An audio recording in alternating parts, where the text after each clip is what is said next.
नमस्कार मेरे प्यारे दोस्तों, स्वागत है आपका हमारे इस नए वीडियो में जिसमें हम छत्तीसगढ़ आर्थिक सर्वेक्षण 2023-24 की चर्चा करेंगे। ये वीडियो अगर आप अभी मेंस दिलाने वाले हैं, अगले एक साल में कोई भी छत्तीसगढ़ का एग्ज़ाम दिलाने वाले हैं, वो व्यापम का हो, CGPSC प्रीलिम्स हो या ACF का हो सकता है, शिक्षक भर्ती हो, सभी के भी जो भी डाटा है वो यहीं से आएंगे। और इससे कम प्रीलिम्स में तो 5 से 6 सवाल सीधे सीधे आते हैं, मेंस में कम से कम 30 से 40 नंबर के सवाल आते हैं। तो ये इसका महत्व है, आपको पढ़ना चाहिए। मतलब बहुत सारे डाटा जो आप छत्तीसगढ़ की बुक में पढ़ते होंगे वो यहीं से आते हैं। और अगर आप, जैसे कई लोग मेरे से पूछते हैं कि भैया ज़्यादा महत्वपूर्ण कौन से डाटा हैं, तो जो डाटा इकोनॉमिक सर्वे में दिए हैं ना, वो सबसे महत्वपूर्ण है। कारण क्या होता है कि देखिए, हर बार आप देखते होंगे दावा आपत्ति लगती है, तब CGPSC ना सीधा सीधा इकोनॉमिक सर्वे से कोट कर देता है। तो यहाँ फिर कोई दिक्कत होती नहीं है। पहला सवाल तो यही आ सकता है कि इकोनॉमिक सर्वे जारी कौन करता है, तो वो है आर्थिक एवं सांख्यिकी संचालनालय छत्तीसगढ़। ये ध्यान रखिएगा। अगली चीज़ है कि हम इकोनॉमिक सर्वे के, आप आ जाइए विषय सूची में, तो इसमें कुल अगर हम देखेंगे तो इस बार 17 अध्याय हैं। आज हम पढ़ेंगे आर्थिक स्थिति एक समीक्षा। इसमें पूरे 17 अध्यायों का निचोड़ है। फिर जनसंख्या है, राज्य आय है, मूल्य सार्वजनिक वितरण प्रणाली है, लोक वित्त है, संस्थागत वित्त है, कृषि है, वानिकी है, खनिज है, उद्योग है, विद्युत है, ग्रामीण विकास है, नगरीय विकास है, शिक्षा है, चिकित्सा है, सामाजिक सेवाएं हैं, सतत विकास है। अब मेंस में ना ये सीधा सीधा सवाल आ भी चुका है, फिर से आ जाएगा कि सतत विकास लक्ष्य एवं छत्तीसगढ़ लिखिए। जो यहाँ से पढ़ा है वो सही आंसर देगा, बाकी बोलेंगे यार ये कहाँ से पूछते हैं, कहीं से भी पूछते हैं। सोर्स ना यही रहता है, क्योंकि जो भी क्वेश्चन बनाने वाले हैं उनके ऊपर एक दबाव रहता है कि भाई सवाल ना सही होना चाहिए सोर्स। और छत्तीसगढ़ में ऐसी कोई स्टैंडर्ड बुक है नहीं, तो वो फिर इकोनॉमिक सर्वे और बाकी जगह से कोट करते हैं। अगर आप इसको ध्यान से पढ़ोगे ना ओरिजिनल डॉक्यूमेंट से, तो आपको समझ में आएगा कि यार इससे तो 15-16 सवाल आते हैं। तो अपन पहला चैप्टर शुरू करते हैं। सबसे पहले देखिए, बेसिक चीज़ तो आपको पता है कि 26वां राज्य है हमारा। राज्य 1 नवंबर 2000 को गठित हुआ। देश का 4.1% भौगोलिक क्षेत्र है हमारा। पहली चीज़ जो आपको याद रखना है कि हम देश में का 4.1% आते हैं। इसके अलावा खरीफ वर्ष 22-23 में 23.42 लाख किसानों से समर्थन मूल्य पर 107.53 लाख मैट्रिक टन धान की खरीदी की गई। देखो, अब ये इतना महत्वपूर्ण डाटा है ना कि इकोनॉमिक सर्वे के पहले पैराग्राफ में लिखा है कि 23.42 लाख किसानों से 107.53 लाख मैट्रिक टन। तो ये आप याद रख सकते हो और कहीं कहीं कोट भी कर सकते हो। याद करने का तरीका हम लोग एक वीडियो और ले आएंगे, जैसे अभी नॉर्मल 2 3 4 2 ऐसे सोच सकते, 2 3 4 2 2 3 4 फिर 2, तो 23.42 लाख किसान हैं और 107.53, ये सभी जो डिजिट हैं सभी विषम संख्याएं हैं। तो इससे आप अगर ऑप्शन कुछ भी आता है तो आप पकड़ लोगे 107.53 लाख मैट्रिक टन। इसके बाद है कि हमारे यहाँ औसत वार्षिक वर्षा कितनी होती है, तो वह 1200 से 1500 मिलीमीटर। ठीक। और हमारी जलवायु क्या है, तो मुख्यतः सह आर्द्र है। तो इस टाइप के सवाल सीधे सीधे आते हैं कि छत्तीसगढ़ की जलवायु कौन सी है। आप फिर दावा आपत्ति लगाते हो कि इस बुक में ये भी लिखा है। भाई जो इकोनॉमिक सर्वे में सरकार लिख रही वही सही है ना। तो जलवायु सह आर्द्र है और औसत वार्षिक वर्षा 1200 से 1500 मिलीमीटर।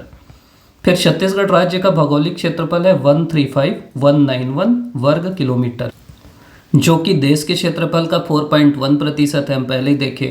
प्रदेश का वन क्षेत्रफल है 59,772 वर्ग किलोमीटर, 59,772, जो कि प्रदेश के भौगोलिक क्षेत्रफल का 44.21 है। मतलब छत्तीसगढ़ के भौगोलिक क्षेत्रफल का वन कितना है टोटल, 44.21%। और वन आवरण की दृष्टि से छत्तीसगढ़ का देश में चौथा स्थान है। हम लोग ऐसे भी सोचे थे वन आवरण में से आप सोच सकते हो, आवरण में हमारा चौथा स्थान है। ये इकोनॉमिक सर्वे में आपका दिया है। हमारी कुल जनसंख्या कितनी है, 2.55 करोड़, जिसमें से लगभग 70% जनसंख्या कृषि कार्य में संलिप्त है। ये भी आपको पता रहना चाहिए। ये मतलब मेंस में हम लोग सीधा सीधा यूज़ कर सकते हैं। कितने कृषक परिवार हैं, तो राज्य में लगभग 40.10 लाख कृषक परिवार हैं, 40.10, और उसमें से भी लगभग 82% लघु एवं सीमांत श्रेणी के हैं, मतलब छोटे किसान हैं 82%। तो आप ऐसे में भी यूज़ कर सकते हो, हर जगह यूज़ कर सकते हो कि छत्तीसगढ़ में छोटे किसान ज़्यादा हैं। फिर देखो इसमें कई लोग कंफ्यूज होते हैं, तो धान, सोयाबीन, उड़द और अरहर ये क्या है, खरीफ मौसम की फसल है, अभी जो बोई जाएंगी जून जुलाई में। और रबी मौसम में कौन सी मुख्य है, चना एवं तिवरा।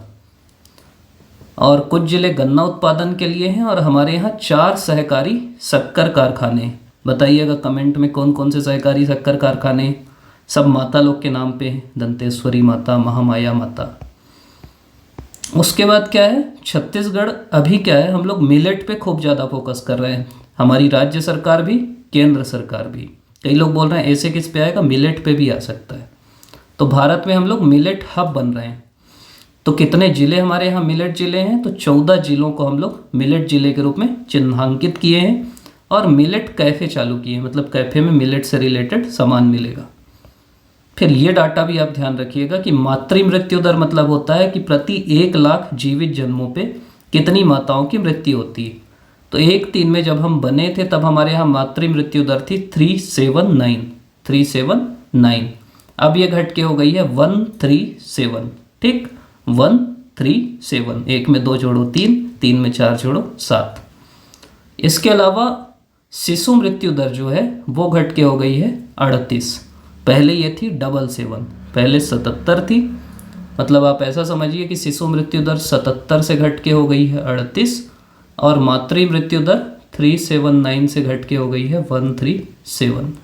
तो कम से कम अभी वाला तो याद रखिए कि शिशु है 38 और मातृ है 137। ठीक, और ये लक्ष्य जो है 38 से अभी 2030 तक लक्ष्य है 15 का। जो भी सतत विकास लक्ष्य आखिरी चैप्टर है ना, उसमें लक्ष्य रखा गया है कई चीज़, तो उसमें लक्ष्य रखा गया है 15 का। मतलब 77 से घटा के हम 38 किए, अब इसको और 15 लेके जाना है, ये हमारा लक्ष्य है। अगली चीज़ है कि ये भी आ सकता है कि G20 सम्मेलन हुआ था हमारे यहाँ, उसका उप सम्मेलन टाइप का, तो सितंबर 2023 में हुआ है। कब हुआ है पूछ सकता है, किसका हुआ है ये भी पूछ सकता है। तो सितंबर 2023 में G20 का सम्मेलन। ठीक, आगे हमको देखना है कि जो सकल राज्य घरेलू उत्पाद है ये, उसमें मौजूदा कीमतों पर 23-24 में कृषि की भागीदारी कितनी रही, तो वो है 20.49। ठीक, इसी अवधि में उद्योग क्षेत्र की भागीदारी 44.69 और सेवा क्षेत्र की भागीदारी 34.82। ठीक, मतलब ये है मौजूदा कीमतों पे। देखिए 2 टाइप की कीमतें होती हैं, उसको हम लोग देखेंगे। एक तो होती स्थिर भाव पे, जो पिछला हम जो बेस ईयर मान के चलते हैं, जैसे 11-12 है, उस भाव पे हम देखते हैं। और दूसरा मौजूदा भाव में, मतलब अभी जो ईयर है उसके भाव पे क्या है। तो दोनों पूछ सकता है, आपको सवाल ध्यान से देखना है कि किस भाव पे पूछा है। तो अगर मौजूदा कीमतों में पूछेगा तो कृषि 20.49, उद्योग 44.69 और सेवा 34.82। इनको तीनों को जोड़ोगे तो 100 आएगा। मतलब अगर टोटल 100 रुपये का उत्पादन होता है तो 20.5 रुपये का कृषि में होता है, 44.5 रुपये का करीब उद्योग में होता है, और करीब क्या बोलेंगे 35%, 34.8% सेवा में होता है। अब हम लोग देखते हैं, ये देखिए जो चार्ट बना है ये है स्थिर भाव में क्षेत्रफल भागीदारी। तो स्थिर भाव में अगर सबसे ऊपर आप देखेंगे उद्योग है, तो पहले 50 था 18-19 में, फिर 49 हुआ, फिर 50 हुआ, 52 हुआ, 52.86 हुआ, 53 हुआ। मतलब 18-19 से ऐसे भी सवाल आता है कि लगातार बढ़ा है, तो लगातार नहीं बढ़ा है, 18-19 के बाद 19-20 में थोड़ा कम हुआ है। अभी कितना है, तो ये है 53.20। ठीक, ये है आपका उद्योग। अगर हम सेवा को देखें तो सेवा पहले 32 थी, फिर 33 हुई, फिर 31 हुई, फिर 31.18, 43, 31.19। तो सेवा अभी है 22-23 में, मतलब 23-24 में 31.19। और कृषि अगर आप देखोगे 17 था, 16 हुआ, फिर 17.5, फिर 16, फिर 15, फिर 15.32। तो कृषि का कितना है 15.32। तो कम से कम 2-3 चीज़ ध्यान रखना। एक चीज़ ये ध्यान रखना कि उतार चढ़ाव हुआ है पिछले 5 साल में। दूसरा ये ध्यान रखना कि अभी कितना है। तो उद्योग का कितना है 53.50। उसके बाद फिर आपका सेवा का कितना है 31.19 और कृषि का कितना है 15.32। ठीक, इसके बाद फिर ये प्रतिशत वृद्धि दर है। तो फिर ये देखो जैसे सेवा है 18-19 में यहाँ पे थी, फिर ये बढ़ी, फिर देखो 20-21 में देख रहे हैं निगेटिव आ गई, निगेटिव मतलब ये 0% है तो माइनस में चल दी, फिर बढ़ी, फिर कम हुई, तो इस टाइप का सेवा चला है। ठीक, मतलब सेवा का उतार चढ़ाव रहा है। दूसरा, इससे आप ट्रेंड समझोगे। दूसरा ये उद्योग देखो, ये वाला उद्योग 15 से ऊपर था, फिर सीधा कम हुआ 19-20 में, फिर 20-21 में थोड़ा बढ़ा, फिर 21-22 में ये फिर चढ़ गया, फिर कम हुआ, फिर ये हुआ, तो ये आपका उद्योग है। और कृषि की विकास दर देखेंगे, कृषि ये वाला है, यहाँ था, फिर ये कम हुआ, फिर ऐसे कम हुआ, फिर थोड़ा बढ़ा, फिर कम हुआ, तो ये कृषि। मतलब तीनों में आप सवाल ये आता है कि लगातार वृद्धि हुई 18-19 से, लगातार कमी हुई है या उतार चढ़ाव हुआ है। तो एक चीज़ आपको ध्यान रखना, उतार चढ़ाव हुआ है। और सेवा का एक आ सकता है, सेवा का ध्यान रखना कि 20-21 में निगेटिव ही हो गई थी। ठीक, ये ध्यान रख लीजिए आप। अब हम आगे बढ़ते हैं। जैसे एक कृषि है, तो देखिए सीधा है कि हिस्सेदारी तो स्थिर भाव में कृषि क्षेत्र की भागीदारी 18.10% थी, जो अभी 15.32 हो गई है। ये तो हम ऊपर देखें कि वर्तमान में आप याद रख लेना। फिर ना ये हर साल की वो दिया है वृद्धि दर, -10.90, फिर 13.49, 17-18 से दिया है। यहाँ हमारे ग्राफ में 18-19 से है, तो 17-18 में ना कृषि माइनस में थी, आप ये भी ध्यान रखना। मतलब अगर इधर आप आओगे ना, ये जो कृषि वाला है 17-18 इधर कहीं पे था माइनस में, उसके बाद फिर ऊपर प्लस ही प्लस रहा है। और एक औसत वृद्धि पूछ सकता है कृषि की, तो कृषि की औसत वृद्धि कितनी है? 4.90, मतलब 12-13 से 23-24 तक कृषि की औसत वृद्धि है 4.90।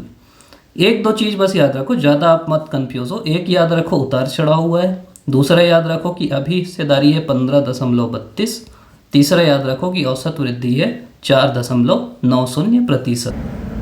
दूसरा आपका उद्योग है, उद्योग अभी भागीदारी कितनी है? 53.50, मतलब 53.5, और औसत वृद्धि कितनी है? 7.36, 7.36। ठीक, एक और ध्यान रखिए कि उद्योग कभी निगेटिव में नहीं गया है पिछले 17-18 से लेके अभी तक।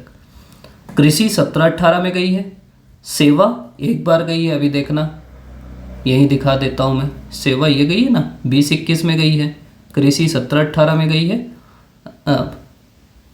और उद्योग कभी नहीं गया है। उद्योग मतलब कुछ ना कुछ उत्पादन तो होगा ना, आप ऐसा समझ सकते हो। कृषि सूखा पड़ गया तो दिक्कत हो जाती है, सेवा कोविड आ गया तो दिक्कत हो गई, लेकिन उद्योग में कुछ ना कुछ तो होगा।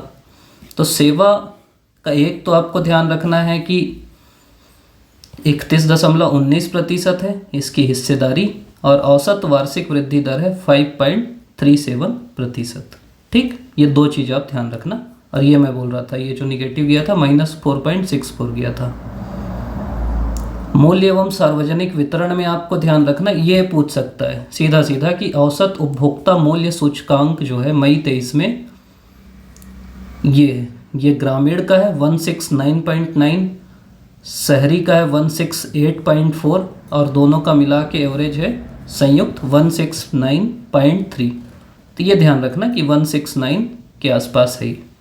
फिर ये धान की कीमत भी, सब लोग आप लोग बेचते हो, तो धान सामान्य की कीमत है न्यूनतम समर्थन मूल्य 2183, और धान ग्रेड ए की है 2203। कब के लिए? 23-24 के लिए। ये सवाल कई बार आया है, आता भी है। फिर ये अभी हम शुरू में ही देखे कि 23.42 लाख किसान, 107.53 लाख मेट्रिक टन धान की खरीदी की गई, और इतना रुपए दिया गया 21,963 करोड़। फिर है लोक वित्त, तो देखो ये ना बस ध्यान रखो, इतना याद नहीं करना है। राजस्व प्राप्ति 23-24 में कितनी हुई है? 1,06,073 करोड़ रुपए, और व्यय कितना हुआ है? 1,02,500.70 करोड़। मतलब आपको मिला ज़्यादा, 1,06,000 मिला करीब, 1,02,500 आप खर्च किए, तो उसको बोलते हैं राजस्व आधिक्य। करीब 3,500 करोड़ रुपए आपको आपके पास एक्स्ट्रा है। मतलब मेरे को, जैसे ऐसे सोचो ना कि मेरी तनख्वाह है करीब 1,06,000 रुपये, मैं खर्च करता हूँ 1,02,500, तो मेरे पास बच कितना रहा है? 3,500, तो वो राजस्व आधिक्य है। अगला सवाल आ सकता है कि राजस्व प्राप्ति में कितनी वृद्धि हुई? तो ये हुई है 8.27%। मतलब पिछले साल अगर मेरे को 100 रुपये राजस्व मिला था, तो अब मिल गया 108.27, तो 8.27 रुपये की वृद्धि हुई है। और गैर कर राजस्व में प्रमुख योगदान कर भिन्न राजस्व का है, ये ध्यान रखना। ये सवाल सीधा सीधा आ सकता है कि एक होता है कर राजस्व, एक होता है गैर कर राजस्व। तो गैर कर राजस्व जो है, बिना कर से जो राजस्व मिलता है, उसमें जो मुख्य योगदान है वो भिन्न राजस्व का है, कर भिन्न राजस्व, और इसका योगदान है 54.82। 23-24 में कुल गैर कर राजस्व प्राप्तियों में इसका योगदान 54.82% अनुमानित है। फिर राजस्व कर कितना है, ये सब आपको याद करने की ज़रूरत नहीं है, बस डाटा है, एक बार मन हो तो देख लेना, मत पढ़ना इतना। एक तो पूछता नहीं है, और पूछेगा तो इतना बनाओगे तो फिर कोई मतलब नहीं भाई, इतना छोड़ना भी है, 100 में 100 तो लाना नहीं है। उसके बाद है राज्य में बैंकों की संख्या, ये पूछा है कई बार। मार्च 23 में 47 है, कुल हमारे यहाँ बैंक हैं 47, शाखा है 3338, 333 और ATM है 3491, और इतना जमा है। एक बार पूछ लिया था कुछ अजीब टाइप का, कितने खाते खुले हैं, तो ये संख्या बस ध्यान रखना, 23787.1.8 करोड़ रुपए। कृषि संबंध में है कि राज्य गठन के समय हमारे यहाँ 3 वृहद परियोजनाएं थीं, 29 मध्यम थी और 1945 लघु थी। वर्तमान का भी दिया रहता है कभी कभी, इस बार इसलिए नहीं दिया कि इन लोग खुद कंफ्यूज हो जाते हैं, तो जो इसमें इनको डाउट रहता है वो नहीं देते, तो जब वो नहीं दिए तो हमको भी याद नहीं करना है। 3 वृहद थी, 29 मध्यम थी और 1945 लघु थी। 1945 आप 1947 में हम आज़ाद हुए, इसमें से 2 घटा दो, 1945 लघु थी। और इससे कुल 13.28 लाख हेक्टेयर सिंचाई क्षमता सृजित थी, मतलब 13.28 लाख हेक्टेयर में हम सिंचाई करते थे। वर्तमान में मार्च 23 की स्थिति में 21.52 लाख हेक्टेयर हमारी सिंचाई क्षमता हो गई है। मतलब 13.28 से 21.52 हो गई है। इसको 21.52 से 13.28 घटाओगे तो 8.24 लाख हेक्टेयर हम अतिरिक्त सिंचाई क्षमता सृजित किए हैं, वृद्धि किए हैं। और सिंचाई का प्रतिशत कितना है, 38.84%, ठीक, 38.84%, ये आप ध्यान रखना।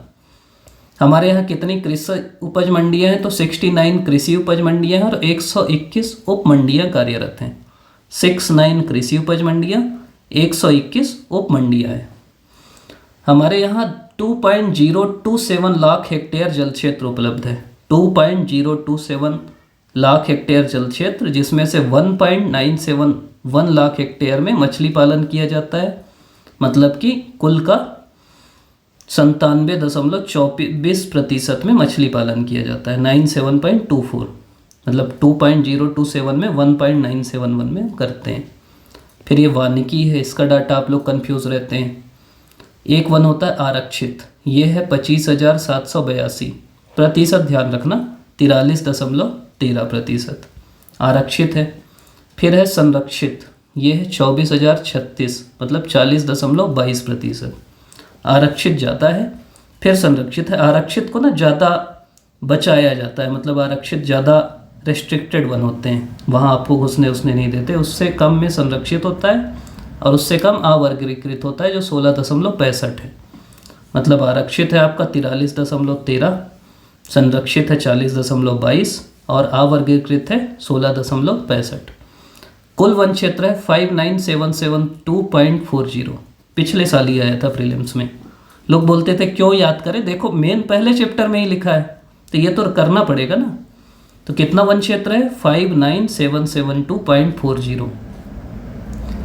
22-23 में, ये तो करोड़ छोड़िए, 15.83 लाख मानक बोरा और 23-24 में 12.94 लाख मानक बोरा। ये मैं इसलिए आपको बोल रहा हूँ क्योंकि कम हुआ है, ध्यान दोगे आप। 22-23 में 15.83 लाख मानक बोरा हुआ था और 23-24 में 12.94 हुआ, मतलब करीब 3 लाख मानक बोरा की कमी हुई है, इसलिए ध्यान रख सकते हो आप। खनिज तो आपको पता है कि हमारा प्रदेश खनिजों से परिपूर्ण है, तो खनिज उत्पादन में छत्तीसगढ़ राज्य का हिस्सा कोयला में है 19.76%। सबसे ज़्यादा हिस्सा तो है हमारा वैसे टिन में 100%। फिर आता है कोयला, इसमें 19.76, 20 छूने वाले। फिर है लोहा 15.90, ठीक। फिर है चूना 11%, करीब 11.08 और बॉक्साइट 4.43%।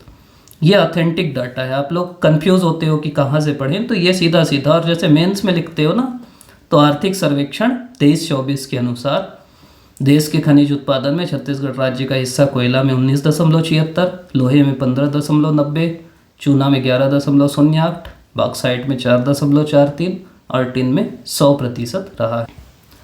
ये उतना नहीं है, लेकिन फिर भी कि खनिज से ना, मुख्य खनिज से हमको आय हुई है 8,279.65 करोड़ रुपए की, और गौड़ खनिज से हुई है 246.72 करोड़ रुपए की। उद्योग में सीधा सीधा ये आएगा कि अभी कौन सी औद्योगिक नीति है, तो ये है 2019 से 24 तक की औद्योगिक नीति।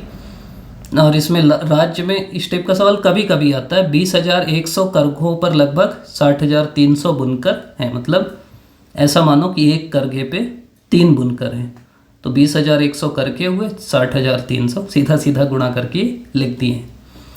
ये पूछ सकता है कि छत्तीसगढ़ खादी तथा ग्राम उद्योग बोर्ड द्वारा 9 उत्पादन केंद्र बनाए गए हैं। ठीक, 9 उत्पादन केंद्र हैं। कहाँ कहाँ? कुंवरगढ़, सारागांव, मैनपुर, गरियाबंद, भगत देवरी, तिफरा, बिलासपुर, हरदी बाजार, देवर बीजा और डिमरापाल। तो ये 9 उत्पादन केंद्र हैं। संख्या पूछ सकता है सीधा सीधा, कितने उत्पादन केंद्र हैं तो बता देना। फिर विद्युत में क्या है कि विद्युत उत्पादन की कुल क्षमता अगर आप बोलोगे तो राज्य के गठन जब हुआ तो 1360 मेगावाट थी, मतलब नवंबर 2000 में, और अभी सितंबर 2023 तक 2978.70 मेगावाट हो गई है, 2978.70, मतलब कितनी वृद्धि हुई है? 119% की। ठीक, दोगुनी से भी ज़्यादा हो गई है। कुल उपभोक्ताओं की संख्या तो नहीं आएगा, 61,53,000 है, ये भी 1.82% बढ़ी है। ये पूछ सकता है कि किसमें कितने प्रतिशत उपभोक्ता है, तो बीपीएल उपभोक्ता है 26.32, 26.32, घरेलू सबसे ज़्यादा है 54.33, हम आप सब लोग हैं, घरेलू यूज़ के लिए बिजली लेते हैं। गैर घरेलू हैं 6.75, उद्योग वाले हैं 0.65 और कृषि हैं 11.16। मतलब अगर आपको ऐसे करना है तो सबसे पहले घरेलू आएंगे, फिर बीपीएल आएंगे, फिर कौन आएगा? कृषि आएगा, फिर गैर घरेलू आएगा और फिर औद्योगिक आएगा। ठीक, पहले घरेलू आएंगे 54% वाले, उसके बाद बीपीएल आएंगे 26% वाले, फिर कृषि वाले आएंगे 11%, गैर घरेलू 6.7% और औद्योगिक 0.65%। फिर ग्रामीण विकास में बस ये ध्यान रखना, मनरेगा कभी कभी मेंस में आता है, तो 19.93 लाख परिवारों को रोजगार, 672.92 लाख मानव दिवस सृजन किया गया है। और ये पूछ सकता है कि महिलाओं का प्रतिशत कितना है, तो ये है 54। ठीक, नगरीकरण में बेसिक ये ध्यान रखिए कि 1951 में हमारे यहाँ शहरीकरण प्रतिशत था 4.88, 4.88%, और 11 में बढ़ के ये हो गया 23.24%। ये ध्यान रखना आप, मतलब ये नगरीकरण आता भी है कभी कभी, तो तब हम थे 4.88, अब हैं 23.24। और ये है स्वच्छ सर्वेक्षण 23 अवार्ड के लिए छत्तीसगढ़ के 5 शहर, एक आपका रायपुर है, एक पाटन है, एक कुम्हारी है, आरंग है और महासमुंद, इनको पुरस्कृत किया गया है। अभी हमारे यहाँ शिक्षा की आप बात करोगे तो 9 शासकीय महाविद्यालय हैं, 15 निजी विश्वविद्यालय हैं, मतलब 9 शासकीय विश्वविद्यालय हैं, 9 यूनिवर्सिटी हैं गवर्नमेंट की, जैसे गुरु घासीदास, रविशंकर, सरगुजा की यूनिवर्सिटी, बस्तर यूनिवर्सिटी, ऐसे 9 हैं टोटल, Bilaspur university, Sundarlal Sharma. 15 private university जैसे सीवी रमन, मैट्स, इन लोग। 285 शासकीय कॉलेज हैं, शासकीय महाविद्यालय हैं।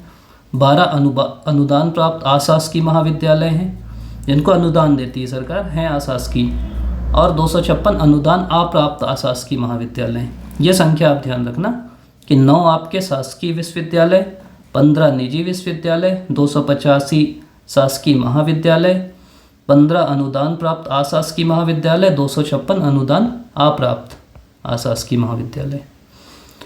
फिर स्वास्थ्य हम लोग पहले ही पढ़े कि एक SRS बुलेटिन भी 97 से 3 तक का, उसमें मातृ मृत्यु अनुपात 365 था और अभी के हिसाब से 137 है। ठीक, और नोनी सुरक्षा योजना आई, ये आपको ध्यान रखना है, और आंगनबाड़ी 46,290। तो आपको ध्यान रखना है पूछ किससे रहा है। मेन आप अभी का याद रखो 137, ठीक, इसमें कोई कन्फ्यूज़न नहीं है। सामाजिक सेवाओं में है कि एक तो है इंदिरा गांधी राष्ट्रीय निःसंचन पेंशन योजना में 33,446 हितग्राही, ये तो याद करना नहीं है। एक ये योजना पूछ सकता है आपसे, सिविल सेवा प्रोत्साहन योजना। इसमें क्या होता है कि अगर आप प्रारंभिक परीक्षा अनुसूचित जाति और जनजाति के अभ्यर्थी पास कर लेते हैं यूपीएससी की, तो उनको मुख्य परीक्षा की तैयारी के लिए 1 लाख रुपए मिलता है, ठीक। अगला जो लास्ट चैप्टर है वो है सतत विकास लक्ष्य वाला। इसमें सतत विकास लक्ष्य इंडेक्स 3.0 सूचकांक आया है 21 में। इसकी गणना में 109 संकेतक का उपयोग किया गया है और 17 सतत विकास लक्ष्य में 16 सतत विकास लक्ष्य छत्तीसगढ़ को दिए गए हैं, 14वां नहीं दिया गया। मतलब देखिए 17 टोटल लक्ष्य हैं, ठीक। और इसमें हमारे को दिया गया है कि आप 16 में काम करिए, क्योंकि इसमें जो 1 से लेकर 17 तक लक्ष्य हैं उसमें जो 14वां लक्ष्य है वो है life below water. Life below water मतलब समुद्र की जैव विविधता। तो हमारे पास समुद्र है नहीं, तो हम 16 पे ही काम कर रहे हैं, 16 पे ही हमारी मार्किंग हो रही। और हमारे लिए 16 के लिए 275 संकेतक हैं और हमारा समग्र स्कोर कितना है 61। देखिए हर एक लाइन से एक सवाल आ सकता है। पहला, तीसरे संस्करण में छत्तीसगढ़ की मार्किंग कितने में हो रही, तो 16 सतत विकास लक्ष्यों में हो रही, कुल 275 संकेतक हैं। छत्तीसगढ़ का समग्र स्कोर 61 है और 28 राज्य में हम 19वें स्थान में, ठीक। हमारी रैंकिंग है 19वें। इसके अलावा हमारा श्रेणी क्या है, परफॉर्मर। परफॉर्मर मतलब परफॉर्म कर रहे हैं, अच्छे से करना है। और एक चीज़ और है, एसडीजी लक्ष्य 5 में शीर्ष स्थान पे है। जो 5वां लक्ष्य है वो है जेंडर इक्वालिटी के बारे में, तो जेंडर इक्वालिटी में हम टॉप कर दिए। तो ये आपको सीधा सीधा सवाल आ सकता है सतत विकास लक्ष्य और छत्तीसगढ़ मेंस में, तो ये डाटा आपको देना है। और प्री में तो सीधा सीधा आ सकता है कि हमारा स्थान कौन सा है, किस लक्ष्य में हम टॉप कर दिए, किस लक्ष्य को छोड़ा गया है तो 14वां है, और कितने संकेतक हैं तो 275 है। तो ये सब आपका आ सकता है, ये सब आपको पढ़ना है। तो ये हमारा ये पहला चैप्टर हुआ। इसके बाद हम लोग अगले चैप्टर को धीरे धीरे करके पढ़ेंगे। आप अभी तक देख रहे हैं धैर्य बना के, इसके लिए आपका बहुत बहुत धन्यवाद। और जो भी आपके डाउट होंगे या जो भी आपके सलाह होंगे, सुझाव होंगे, अच्छा लगा बुरा लगा, कमेंट करके लिखिएगा। आपका कमेंट ना पढ़ के अच्छा लगता है, इसलिए मैं बोल रहा हूँ। आप सब्सक्राइब नहीं किए हैं तो कर लीजिएगा। बाकी भी हमारे बहुत सारे वीडियो हैं, वो भी देखिएगा। और आपके कमेंट, हम उनका इंतज़ार रहेगा हम लोग को। आपका बहुत बहुत धन्यवाद।